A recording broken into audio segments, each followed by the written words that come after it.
As he was admitting yesterday when he was doing media, there had to be that concern for him a few weeks out from the World Cup. You pick up an injury to be able to be back and in contention now, Simon Easterby was saying as well, to potentially play against Scotland in the last pool game as well. Oh, what a boost it is. I mean, you couldn't not feel sorry for Jack Conan. I mean, the sense of deja vu was just amazing, really, when you consider how his World Cup went 4 years ago. And like, there was a certain irony because I remember Jack Conan was put up for media the week of the Italy game, in the warm-up game back in August. And he was just talking to us about, you know, how his experience in Japan 4 years ago was tainted by that foot injury that he got. I mean, I think we all remember him, you know, standing on the side of the pitch in the moon boot before he had to go home. He was actually due to start in the defeat to Japan.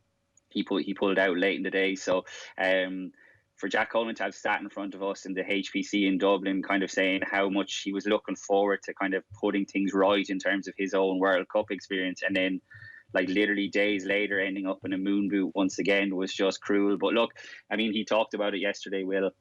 He had a bit of a setback in terms of bruising around it. He was hoping to be back earlier, but yeah, he seems like he's all systems go now for Scotland next week. And what a luxury it is to be able to bring a player of that calibre back.